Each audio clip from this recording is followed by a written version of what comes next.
दोस्तों, एक लड़का जो कि रेलवे स्टेशन पर कुली का काम करता था, लेकिन एक दिन उसके जीवन में ऐसा पल आता है कि उसकी पूरी दुनिया अचानक से बदल जाती है।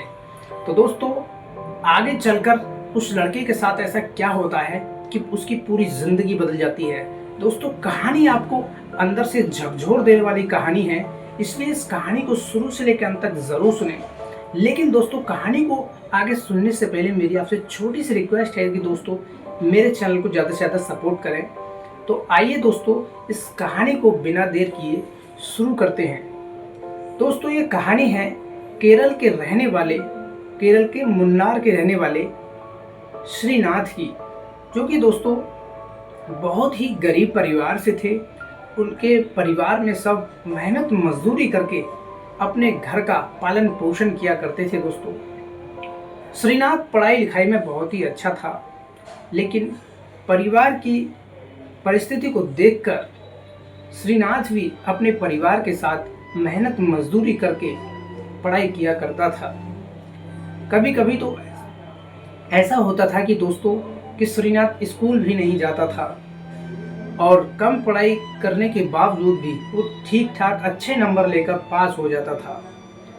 दोस्तों, परिवार की स्थिति बहुत ही ज़्यादा खराब थी, लेकिन श्रीनाथ जो थे वो अपने परिवार को इस गरीबी की ज़िंदगी से बाहर निकालना चाहते थे। लेकिन परिवार की आर्थिक स्थिति इतनी ही ज़्यादा खराब थी कि वो काम के सिवा पढ़ाई को कर नहीं सकते थे। इतना संघर्ष उनके जीवन में था, लेकिन वो हार नहीं मानते हैं। एक रेलवे स्टेशन पर जाकर दोस्तों कूली का काम करते हैं।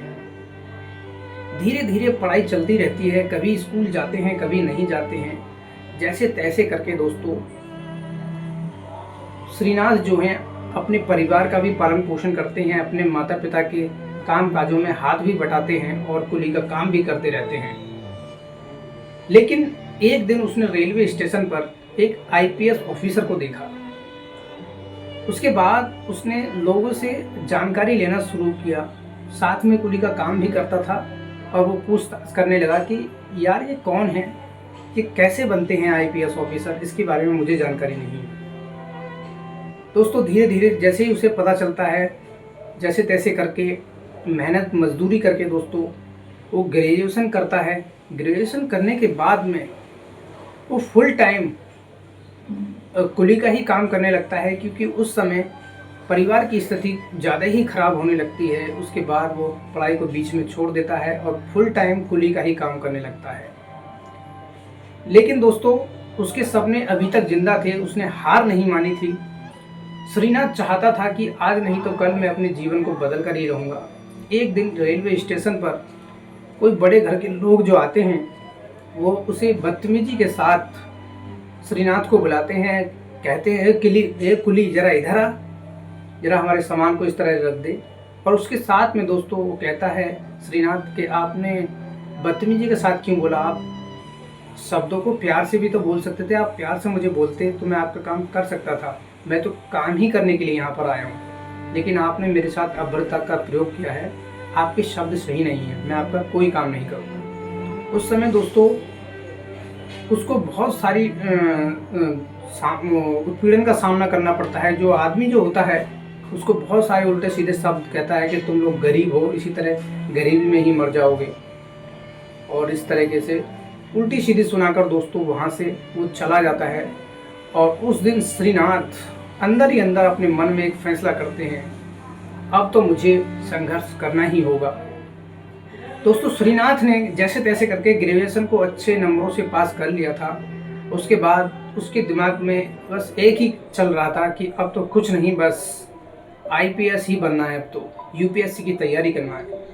दोस्तों, श्रीनाथ जो थे उन्होंने दिन में तो कुली का काम किया और रात में अपनी पढ़ाई की।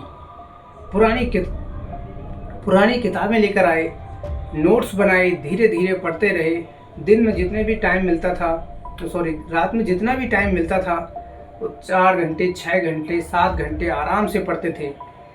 जिंदगी के 3-4 साल गुजर जाने के बाद में दोस्तों उन्हें एक ही अफसोस रहता था कि इतना संघर्ष किया कि उन्होंने दोस्तों केवल 2-3 या 4 घंटे ही मुश्किल से सो पाते थे। उसके बाद वो काम पर आ जाते थे, क्योंकि दिन में दोस्तों उनको कुली का भी काम करना पड़ता था। लेकिन उनके सपने कभी नहीं हारे थे दोस्तों। वो हमेशा मन ही मन में सपने देखते रहते थे, सपनों के साथ साथ मेहनत भी करते थे, क्योंकि कुली का काम नहीं करते तो घर का खर्चा कैसे चलता। इसीलिए उनको कुली का काम करना बहुत ही ज़रूरी हो गया था। लेकिन उन्होंने हार नहीं मानी थी। दिन में काम और रात को पढ़ाई, यही सिलसिला लगभग दोस्तों 3 साल तक चलता रहा। अब वो यूपीएससी की तैयारी को छोटे स्तर से शुरुआत करते हैं, पुरानी किताबें लेकर आते हैं जैसे तैसे। उसके बाद धीरे धीरे जैसे पैसा जोड़ के फिर किताबें इकट्ठा करते हैं और अपनी तैयारी को अच्छे से शुरू करते हैं। बीते 3 साल में दोस्तों 2-3 बार उन्हें असफलताओं का सामना भी करना पड़ता है, लेकिन वो असफलताओं से दोस्तों घबराते नहीं हैं। श्रीनाथ ने अपने मन के अंदर में ठान लिया था कि अब बनना है तो आईपीएस ऑफिसर ही बनना है, वरना कुछ बनना ही नहीं है जीवन में। ये संघर्ष, ये विचार, ये आत्मविश्वास अंदर से सब कुछ सहन कर रहा था, सब कुछ समझ रहा था कि आज नहीं तो कल मुझे सफलता ज़रूर मिलेगी। दोस्तों एक पल उसके जीवन में ऐसा भी आता है कि श्रीनाथ छोड़ते हैं यार कि ये सब कुछ हमारे बस का नहीं है, हम कुछ नहीं कर सकते। लेकिन फिर दूसरे ही पल एक ऐसा भी विचार आता है कि यार इतनी असफलताओं का सामना हो गया है, एक प्रयास और कर लिया जाए। दोस्तों यही वो पल था जो श्रीनाथ का जीवन पूरी तरह से बदलने वाला था। उसने एक लास्ट प्रयास किया और लास्ट प्रयास था दोस्तों 4th अटेम्प्ट था उनका। 4th अटेम्प्ट में पूरी तरीके से दोस्तों पास हो जाते हैं और अच्छी खासी रैंक भी आती है और श्रीनाथ एक आईपीएस ऑफिसर बन जाते हैं दोस्तों। बीते संघर्षों में उन्होंने कभी हार नहीं माना था। जब रिजल्ट को पहली बार वो देखते हैं तो वो देखते ही रह जाते हैं, उनकी आंखों से दोस्तों आंसू झलकने लगते हैं। आज श्रीनाथ को लग चुका था कि उनका जीवन सफल हो गया है। तो दोस्तों बीते बहुत संघर्षों के बाद उन्हें ये सफलता मिली थी और इस सफलता को उन्होंने बड़ी धूमधाम से मनाया, अपने परिवार वालों को बताया कि देखो मम्मी पापा मैं आईपीएस बन चुका हूँ। दोस्तों ये सच्ची कहानी है श्रीनाथ की, जो कि केरल मुन्नार के रहने वाले थे। तो दोस्तों आप इस श्रीनाथ भाई जी के लिए आप क्या कहना चाहोगे, कमेंट बॉक्स में ज़रूर बताना। और दोस्तों ऐसी ही कहानी सुनने के लिए मेरे चैनल को ज़्यादा से ज़्यादा सपोर्ट करें, मैं ऐसी ही कहानी लेकर आता रहता हूँ। तो दोस्तों मिलते हैं अगले वीडियो में, तब तक के लिए जय हिंद।